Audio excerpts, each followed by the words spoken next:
Hi, everybody. We're back with the beautiful Heather Meyer, who has graced me with her presence again. So I was telling Heather that what I've been thinking about is I need a reset back to the basics, like what even is nurtured heart. And I think my starting point will be this idea that we were talking about that we start the nurtured heart workshops with, we start the nurtured heart conversation with, is intensity the enemy? And I think that in this moment, what it means to me is how much relationship and time is lost over shoulds that either the world has or our families have or our religions have or we have for whatever reason. And just because we're human and humans are, every single one of us is different. Every single one of us has a different fingerprint and a different version of everything, even if we have the same diagnosis and even if we had the same trauma and even if we come from similar places, we're all so unique. We're all so different and we're meant to be. That shoulds can't inherently work for everyone the same way. They can't, because if there's shoulds, it's a box. It's saying that it has to be according to this checklist to be enough, to be okay. We have to first be a certain way. We have to first become certain things. And then if you have all that together, then great. Then you can go show up in the world with your uniqueness. But what if my uniqueness like rubs against some of those shoulds? What if my uniqueness rubs against some of those have tos? Like, what if I'm really bad at some of the things that really are great in this like cultural norm or socially norm? What if I can't get it straight? And then what ends up happening is that I spend so much time, possibly my whole lifetime, working to figure out how to get myself and my uniqueness to fit into the box of the should. Whether it's chasing medications, chasing therapies, chasing skills, chasing learning, chasing mentors, chasing classes, whether it's to become the parent I should be, or to become the friend I should be, or the spouse I should be, or the teacher I should be, or the professional I should be, all the shoulds, so that I could become what I need to become in order to then live, in order to then bring me, my unique me, to the table. I don't think anyone believes that that people are superfluous. I think everyone believes everyone's important and everybody needs to be here. But how? Well, we have to show up in a certain way. We have to first be normal or okay or, appropriate in some way. And so when I find that my uniqueness, which going back to the question, is intensity the enemy? My intensity, my version of who I am is pushing up against a should, and I stop my life in order to get that should figured out.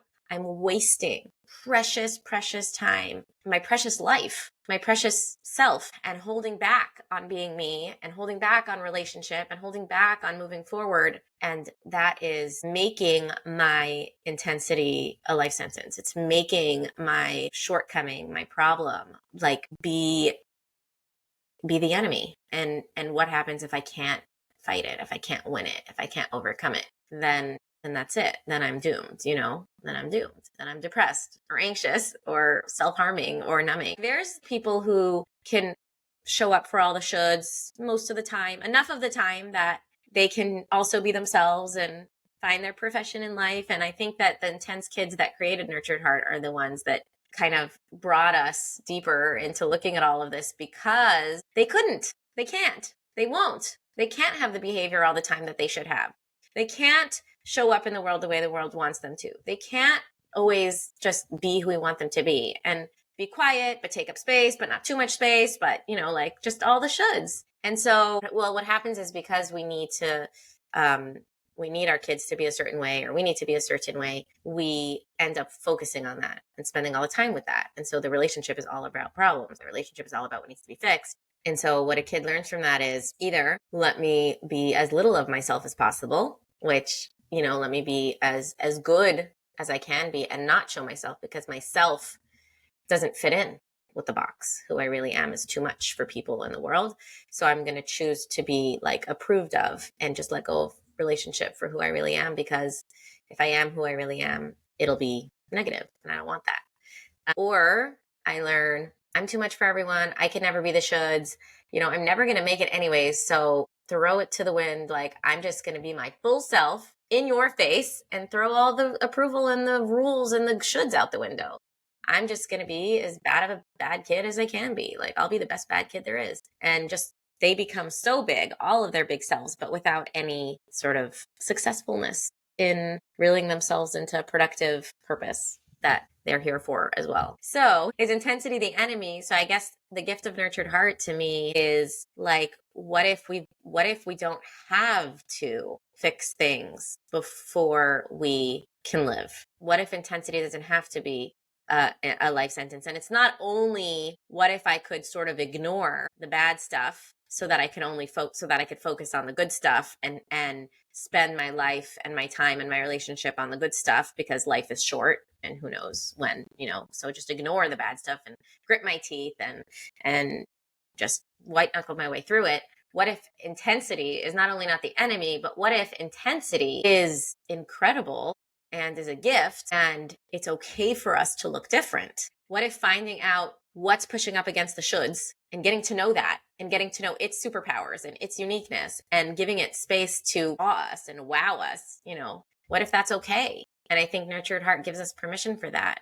And I think that somehow when I feel, or when the kids feel that who they really are is seen and celebrated and being asked, being called on, when they're being called on to show up, somehow some of the shoulds also happen, I don't know. It's like they don't feel so heavy. So maybe I'll try.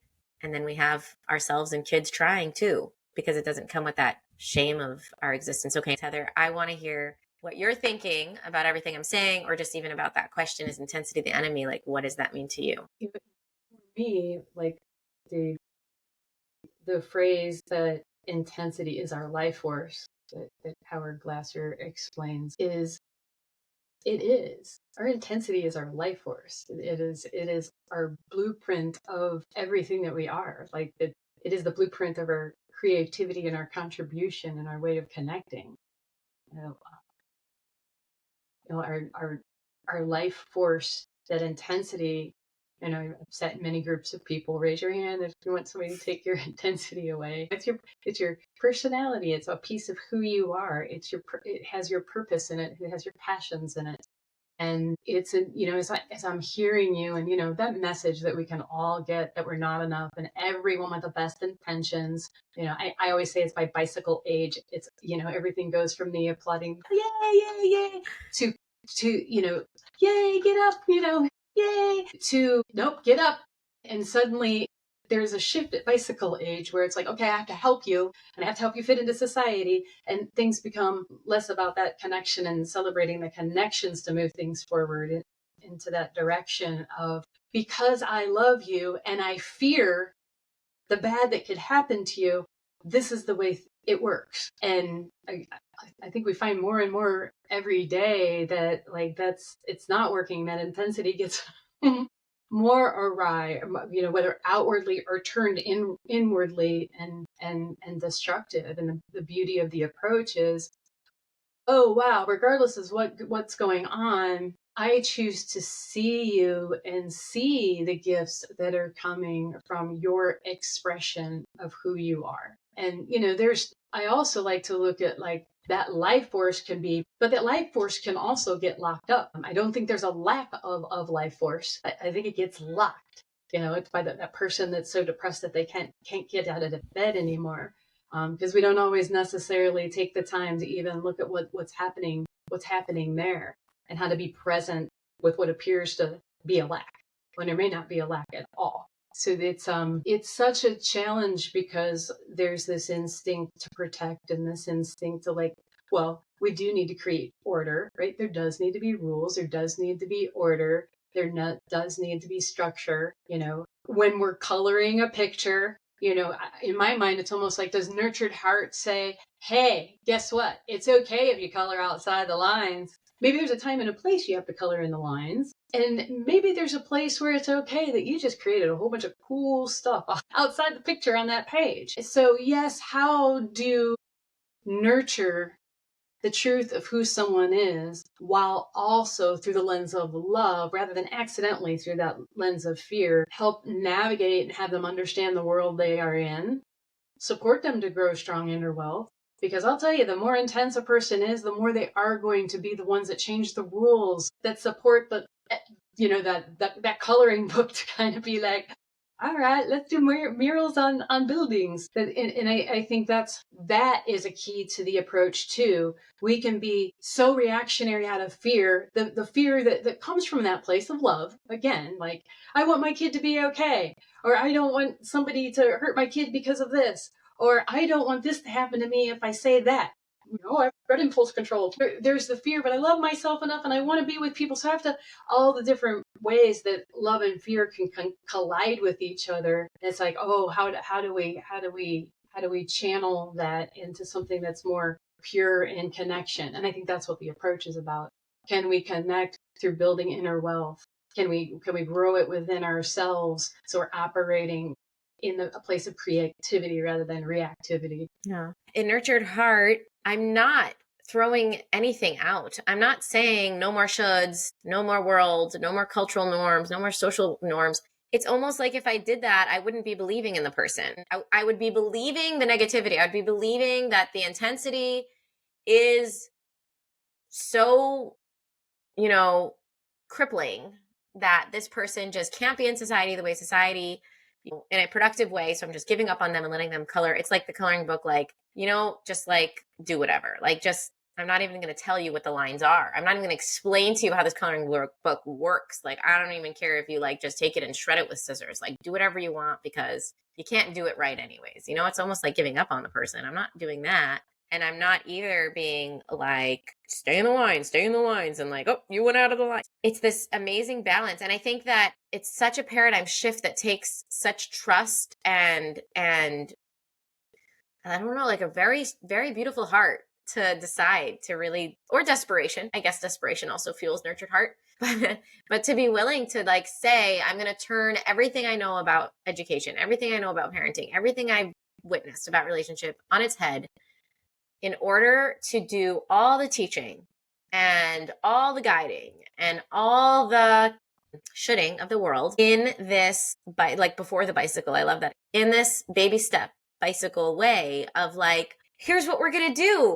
You're going to get on this bike and it's going to be wobbly and you're going to fall. But you know what? It's all part of the learning process and you are so brave. And oh my gosh, you're doing it and you fell and that's okay. Keep going. Like, being excited for the person to exist, whether or not they're in the shoulds yet, and not worrying about whether or not they're in the shoulds yet, and not giving up on the shoulds, but just allowing the space for the person to come in. Like the way Nurtured Heart gives us the structure, the 3 stands, the not energizing the negativity, and having clarity, and celebrating every success along the way, and learning how to really see people and see their greatness and connect with that greatness so that we don't have to pretend like we're okay with where they're at. We actually honor and celebrate and see where they're at in a beautiful lens. Gives us the opportunity to not have to lose out on either one. In my parenting with my kids, I do not pretend rules don't exist. I do not pretend things are okay when they're not. I'm very clear with them.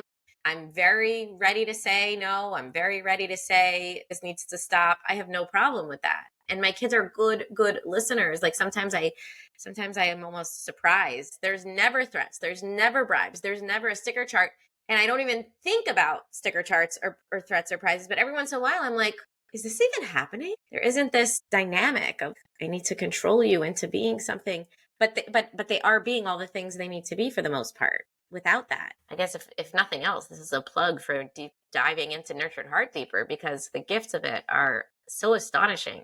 It's the dream that we have, but we're too scared to pursue it out of fear of loss of control. And it is possible. It's possible to have both. While I'm listening to you, like I'm in parts because that's kind of how my brain operates, and we'll see which parts I go to. But the one I want to start with as I'm listening to you is everything you're sharing is the tenets of the approach. Here is people that come into the approach. Typically, I've got this person in my life, this little loving person, and I may not feel so loving towards, and I don't know what to do. And intensities are smacking up against one another. And here this approach comes, and I'm going to build inner wealth in my child. I'm going to create, connection and be more focused on connection and not correction.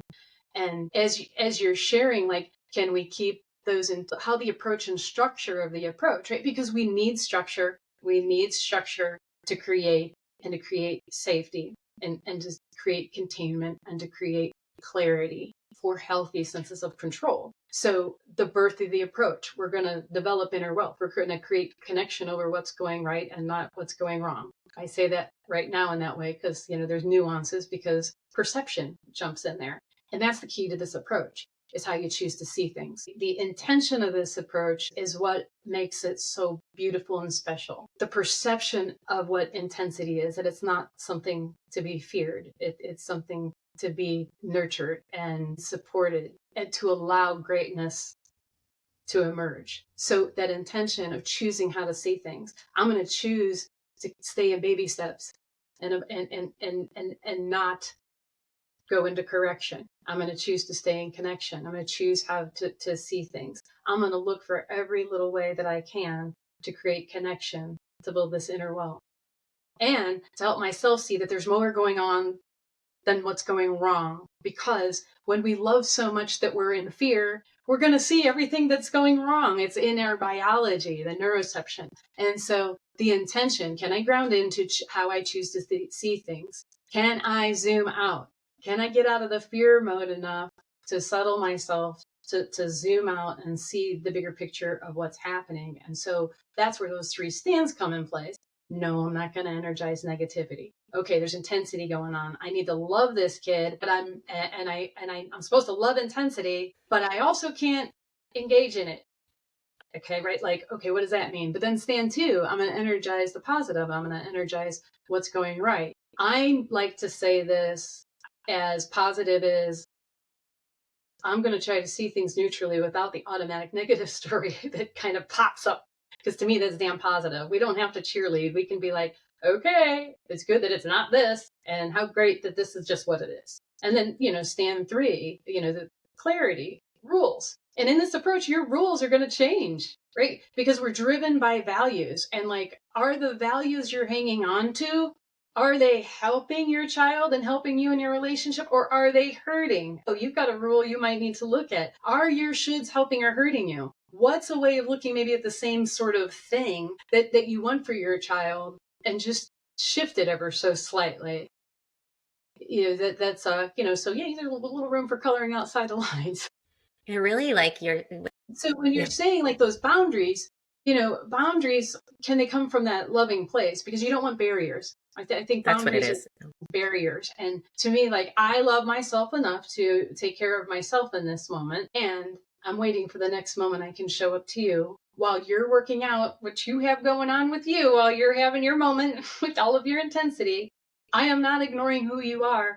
I am creating, I am creating this big energy of love and trust that you're going to show up the way that I know that you can. That's what's going out here. While also I'm holding a boundary. I ain't going to get myself all caught up in the frenzy of what you have, right? Mutual regulation, co-regulation. I need to regulate myself to support regulating you, if we want to go a little sciencey. But in that moment, I'm like, I am honoring my boundaries, that what's happening is not okay, and you need my help.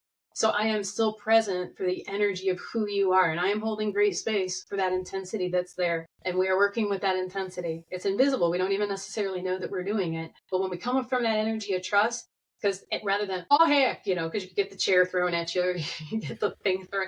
But if you're in a certain energy, that's likely not to happen. And you can see that it's not happening in that moment. Whereas when we, aren't really learning this approach, it's like we're caught in that and we're trying to prevent that from happening. So if we're present with what is, oh, I see your fist are clenched, you're showing great self-control. You may be able to say something in that moment, but you may need to pause because you might not be at the right place to say anything yet. It's also a tuning, right? Being aligned. So there's always 2 things going on. There's the approach you need out here and the approach you need in here. I'm creating certain boundaries out here for you, and I'm creating these boundaries within me. So there's almost the 3 stands going on in here and the 3 stands going on out here. But all of it isn't, it's just to look at how can we get into this space so we can create connection. I still want to see you. And I want you to see I am not the enemy either. And I think over time, everyone starts to believe that that's true. Trust has grown, you know? I think about as you're saying that, I think about like we just had a birthday party for one of my kids. And as we're preparing for the birthday party, he's so happy to stay away. And technically, he's out of relationship. The whole family's together preparing for his birthday, and he's by himself. Shouldn't he be feeling abandoned or hurt or lonely? He was not feeling any of those things. He was thrilled. He was like, take as much time as you want because he wants to have the best birthday party ever. He was so excited. He was imagining what we were doing, hoping that it would be, I asked him, was it, 1 out of 10, scale 1 to 10, what did it? He said 20. So we did good. That idea that you could be alone and not feel lonely, like you could be out of relationship in the moment and actually be okay with it if everybody trusts that the intention of the separation is to build a better together. If I know that the reset is only to regulate and come back for me and for you, then there's no fear in the reset. I know that I'm thankful for the reset. I'm thankful that you're resetting. I'm thankful that I have the opportunity to reset instead of getting punished or actually abandoned and thrown out or whatever might come from that. I mean, I remember my kids, I used to interview my kids when they were little. Now they don't like being on camera, but like, how do you feel when mommy resets? And like, my daughter's like, I don't like it, but also I like it because after she's a better mommy. I'm pausing here and I'm taking care of myself, not because I need to teach you that what you're doing is wrong. And so in order to teach you that what you're doing is wrong, I am going to not engage because I don't want to enable this behavior. I need to teach you a lesson. I need to punish you by withdrawal. That is a very opposite intention of nurtured heart, which actually behavior wise might even look the same, but intention wise, it's such a different energy. The energy of the reset is, I want to be together with you. How do we get there? We can't do this. This isn't working for either of us. So let's get back to greatness. Like, let's reset back to what? Like resetting the computer is starting it over again. Let's get back to something. And then it's a gift on both parts. And there isn't that real separation. It's actually a walking towards together. This is such a juicy conversation. I just need to say one more thing about coloring with the lines. When I'm worried about the kid coloring out of the lines, when it's not okay to color out of the lines, and I need to teach them that they have to color in the lines, chances are all that stuff you were saying about what our brains see and don't see based on what we're focused on, I will be looking at the lines to see where and when that marker comes close to the lines or over the lines so I can nip it in the bud and correct in that moment. What I will not be seeing is what the child is doing inside the lines. I will not be seeing the creative way or the perfect way or the beautiful way they are coloring what they're meant to be coloring, what their design idea is, what the full picture, you said, like, zooming out, what the full picture is. If I can zoom out and see, then maybe, there's this, I don't know, teddy bear that they're coloring in, and maybe they're making a headband and the bow is going to go out of the head, like maybe there's a bow that fits perfectly with the vision of the teddy bear. But I'm too focused on the line of the teddy bear. All I see is a marker going out of the line and I flip. We said no markers out of the line. We said only color inside the line. But they were going to beautify it. They were going to make it even better. And that's what you were saying about intense people being the ones that really make this world so much better, because they're not so worried about the line to explore what's outside the line and what's possible. And so we have all kinds of things, electricity and penicillin and who knows what else, because people made mistakes and did things that were wrong and, tried new things and weren't scared to. So we need to close, Heather, for at least this recording. But I don't know, final words. This was beautiful.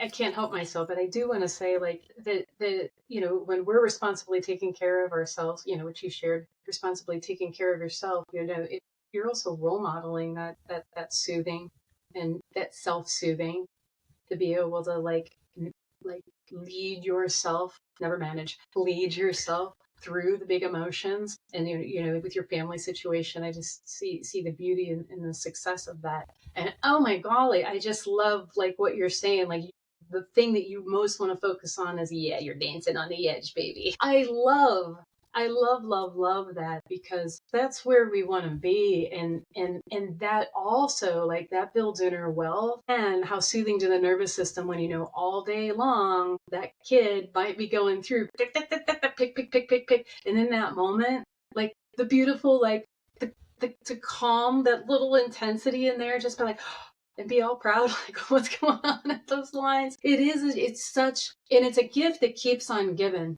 Those comments like that, being that connected, being that connected. And may we all do something today to be that connected and see through that lens of beauty. Gift that keeps on giving. I'm feeling grateful. Thank you, Heather. I'm going to have all the stuff about Heather, who she is and what she offers and everything in the show notes. We'll take it from what we talked about in the other ones so that you can all know who she is, because we are going to stop the recording now for clarity. But yeah, look in the show notes to find out more about Heather.